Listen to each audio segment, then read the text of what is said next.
Middle east यानी Asia का वो हिस्सा जो वैसे तो अपने अंदर हजारों सालों के इतिहास को समाये हुए है, लेकिन पिछले कुछ दशकों से सिर्फ युद्ध के कारण खबरों में रहता है। यह धरती का वो हिस्सा है जो धार्मिक लिहाज से कट्टरपंथ तो है ही, लेकिन आपस में ही इतना उलझा हुआ है कि एक मत नहीं हो पाता। ये वो धरती है जहां कई सभ्यताओं की शुरुआत हुई, जहां अगर रिकॉर्डेड हिस्ट्री की बात करें तो हमेशा से ही लोग बसते आ रहे हैं।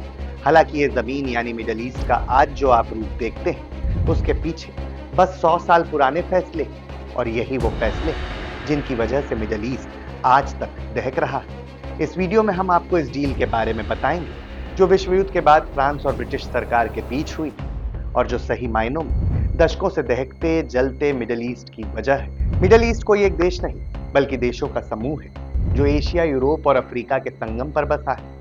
इसमें आज के Saudi Arab, Iraq, Syria, Lebanon, Israel, Jordan, Iran, Turkey, Kuwait, Bahrain, Qatar, Oman, Yemen, Libya, Cyprus, Egypt और यूएई जैसे देश आते हैं। हालांकि प्रथम विश्व युद्ध से पहले मिडिल ईस्ट में इनमें से अधिकांश देश तो एग्जिस्ट ही नहीं करते थे। तब मिडिल ईस्ट के एक बड़े हिस्से पर ऑटोमन साम्राज्य का कब्जा था। 1915-16 में ब्रिटिश अधिकारी सर हेनरी मैकमोहन और अरब नेता शरीफ हुसैन के बीच एक सीक्रेट मीटिंग हुई, जिसे मैकमोहन हुसैन कॉरेस्पॉन्डेंस कहा गया। इसमें ब्रिटेन ने वादा किया कि अगर अरब के लोग ऑटोमन के खिलाफ लड़ेंगे तो युद्ध के बाद उन्हें एक स्वतंत्र अरब राष्ट्र मिलेगा। ब्रिटेन ने अरबों को आजादी का सपना दिखाकर उन्हें ऑटोमन साम्राज्य के खिलाफ लड़ने के लिए युद्ध में अपने साथ शामिल कर लिया। ब्रिटेन और फ्रांस में एक अजीब समझौता भी हुआ। इसमें मिडिल ईस्ट के नए नक्शे को तैयार करने के लिए 3 समझौते किए गए। पहला साइक्स-पिकॉट समझौता, दूसरा ब्रिटिश एम्पायर और हैशमाइट परिवार का समझौता, तीसरा बाल्फोर एग्रीमेंट समझौता। इन तीनों ही समझौतों में एक तरीके से मिडिल ईस्ट में विश्व युद्ध के बाद कैसे बंटवारा होगा, इसको लेकर फैसला लिया गया। प्रथम विश्व युद्ध खत्म हुआ तो ऑटोमन साम्राज्य बिखर गया और 1920 में बना मिडिल ईस्ट का नया नक्शा, जिसमें 24 जुलाई 1923 को हुई लोहजान की संधि में स्विट्जरलैंड में तुर्की और सभी अलाइड देशों के बीच एक समझौता हुआ। और ये वही समझौता था जिसने मौजूदा मिडिल ईस्ट के नक्शे को ग्लोब पर उकेरा था। इसके चलते आज तक मिडिल ईस्ट में पूर्ण तरीके से स्थिरता नहीं आ पाई। 1920 के बाद मिडिल ईस्ट में सामने आए तेल के भंडारों को लेकर नए सिरे से झगड़े शुरू हुए।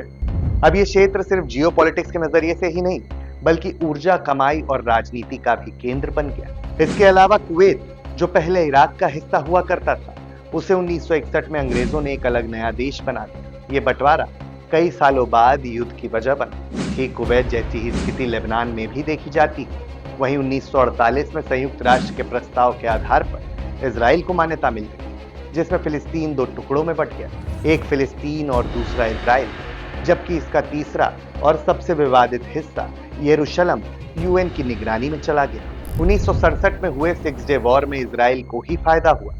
उसने इजिप्ट की कमर तोड़ दी, जॉर्डन को भी घुटनों पर ला दिया और बाकी देशों के भी अरमान ठंडे कर दिए। इस युद्ध में सबसे ज्यादा नुकसान हुआ फिलिस्तीन को। उसका नक्शा और सिकुड़ गया।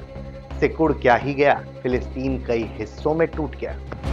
इजराइल और ताकतवर होता जा रहा है, जबकि सीरिया, यमन, इराक और लेबनान में सिविल वॉर जैसे हालात बने रहना अब सामान्य बात है। आज मिडिल ईस्ट में कई देश, कई भाषाएं, कई धर्म, लेकिन इतिहास की एक साझा पीड़ा है। कहने को संघर्ष कभी खत्म नहीं होगा, लेकिन चाहे तो साथ में रहकर एक दूसरे की संस्कृति, रीति रिवाज और परंपराओं का सम्मान करते हुए साथ में रहा जा सकता है। जैसे कि भारत में लोग रहते हैं, अमेरिका में लोग रहते हैं, लेकिन किसी को जंग में ही मजा आ रहा हो तो उसका कोई विकल्प नहीं।